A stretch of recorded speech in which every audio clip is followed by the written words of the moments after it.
Good afternoon, kings and queens. My name is Antonelli, and I'm here with Ashanti Holmes and Everton Foster, and welcome to another installment of the TallySquaDD Podcast. A session was held today with Leon County School District, Tuesday, February 9th, regarding funds for the school district. About $1.5 million was allocated for emergency repairs regarding the Leon High School fire that happened last week and can only be described as a very tumultuous couple of weeks for the Leon County School District. The repairs have been agreed to by a Rippey construction company, and the full estimate for the damages are undisclosed at the moment. Tallahassee Community College will be investigating a sexual assault that happened on its campus at 10:30 a.m. at the college's Gavinzi Center for Health and Education. Apparently, a black male between the ages of 20 to 30, 145-pound build, about 5'10", sexually assaulted a young female outside of the school's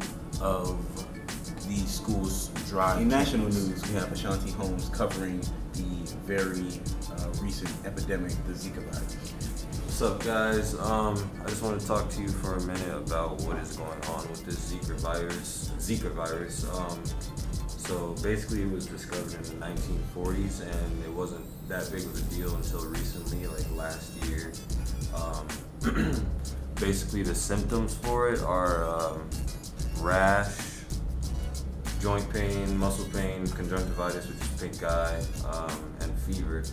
But I mean, those are just like regular illness symptoms. The biggest problem is that if a pregnant mother gets it, she can pass it over to the baby, and it causes like vision problems, microcephaly, and I think there's a few other like diseases that we're not sure about that it could cause. So the Obama administration is actually proposing a $1.8 billion budget to try to get more research and try to find some treatments or maybe a cure for it. It's interesting how you said it's non-lethal. It's non-lethal. It's mostly non-lethal. You're not most people don't get sick enough to go to the hospital even. So if you had it, you probably wouldn't know you had it. So when they say you can get transferred over to the baby, that means it only is going to affect pregnant women. So if you're not pregnant... No, it affects everyone, but it's more damaging to pregnant women because it can cause vision problems in the babies and when they're born and other diseases. Where did it originate from? It was discovered in Uganda in 1947. So there's been a few cases of it in like New York, Alabama, and possibly Florida, I believe too. It's transferred by mosquitoes and other insect bites. So you have plenty of mosquitoes. We do. Right. Watch out for that. And if you feel like you might have something, go to the doctor, get it checked out. Is it true? I heard you could get it sexually. I heard there was a case one time where it was gotten sexually. That's possible. I can't say for sure whether it is or isn't. Do you know where you would have read that from? That was in MSNBC. MSNBC? Like, yeah, they were like in a frenzy about it. To be honest, like it was like one of the first cases where it was transmitted sexually, just because I think there's like a 28 or like a 30-day like period where it's like active in your system, and then for you to be able to pass it along. Apparently, it got passed sexually, like outside of that window. So just be on the lookout for more information about that. You want to stay on top of what kind of diseases are out there, because you don't want diseases. Nobody wants diseases. Yeah. But in other news, we're going to touch in with Everton Foster, who has a very interesting story about a situation that happened to a very prominent Princeton professor named Dr. Imani Perry. Did you want to shed some light on that? So she's a Princeton Professor of, I believe, anthropology. Anyway, she was driving. She was pulled over for speeding. She was going 67 in a 45. The officers pulled her over, a male and a female officer. The male officer actually ended up patting her down, even though there was a female officer present. She took exception to that, obviously.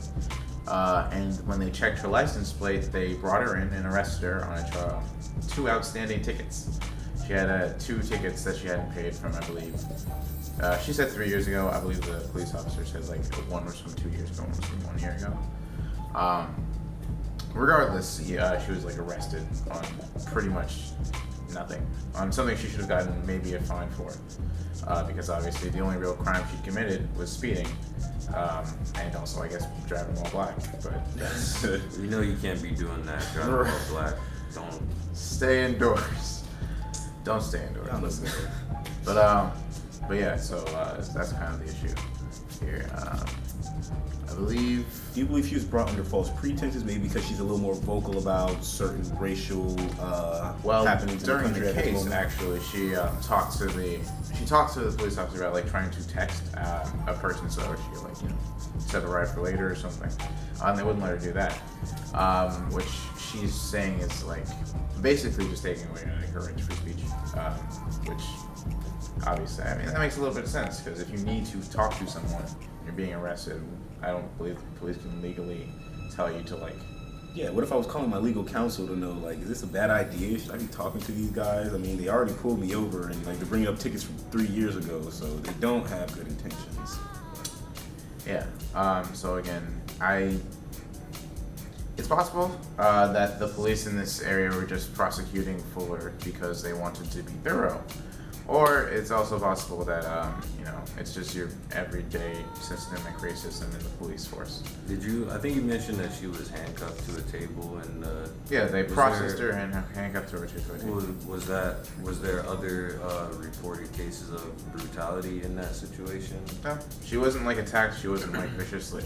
Her problem, and she doesn't aggrandize this, and she doesn't like make it bigger than it is. Her only like real issue is that there was no real reason to bring her in. Yeah. Again, a fine would have been And I'm glad sufficient. how you brought up that, by definition, all the rules of the law were followed, but I feel like this is a sense where leniency was not, given to the person maybe because of race or maybe some other extenuating factors. Ultimately, Not even need for leniency, but necessarily like, why would you take somebody in For a speeding ticket. for And tickets? then, it's at their discretion. The cop could have decided to not do that. Yeah. It would have been perfectly legal. Yeah, and also she said 3 years, but they were saying less years ago. So that okay, maybe if it's a speeding ticket for 5 years ago, and you haven't paid it, maybe interest and all that shit, maybe okay. Okay, I want to know how much that ticket's for. 'Cause Yeah. Are y'all really hounding me down about $100 ticket? She's obviously a Really? Princeton professor who can pay it. So just say, oh, pay us right now, and she probably would have paid you right then and there. Probably didn't even go through the process to find out if she knew or was aware that she had these tickets outstanding. Yeah. Obviously at the scene, she couldn't really do anything. At the scene, it's kind of just like, let me just toe the line so I'm not accosted by the police. Let's not aggravate the police. But this is the problem when we see people who do want to know why you're stopping them, want to know why you're asking them to get out of the car, etc. And as a cop, you shouldn't feel any offense to that. No, you shouldn't. You should just take that as they're a civilian who wants to know what I am doing, and then you should tell them, because genuinely, if you are up to no good as a police officer, that can cost someone their life. That can cost someone just their reputation. It's happens every day. right. The worst. I mean, there are people who will argue that a police officer is threatened every day of his life, and people will pull guns on them, and I don't argue against that. There are definitely cops who face genuine danger every day, but on your routine police, hey, you got a ticket, hey, you were speeding. There's obviously standard procedure, Right. and black people especially have augmented that even. So they'll put people will teach their kids to put their hands out the side of the window, which again is it shouldn't be necessary. We shouldn't have to train our people how Right. to not piss off the cops so they don't kill Yeah, us. they're human beings. They're not bears. I shouldn't have to take a defense course. Or have a personal procedure on how to interact with the police when these are daily. We can't ask questions. Right. Questions? I can't record you. Right. So again, and then you can legally record them. Definitely, you can legally record police. You might just get for a pissed fact. off, so be careful. But yeah, you can definitely. What's legal and what the cop thinks is legal are two different things. Know What your the rights. cop decides is legal. Very true. So anyway, to wrap this all up, this is kind of a case that's important because you see what happens when black people are I wouldn't say reasonable, because obviously asking and defending your own life is never unreasonable. But when a black person is like compliant and like this is just inconvenient to an extreme that doesn't make any sense. So I would say like, well, no police brutality was actually committed here. Great, good job. You didn't actually hurt anyone who didn't deserve to be hurt. Score 1, 2016.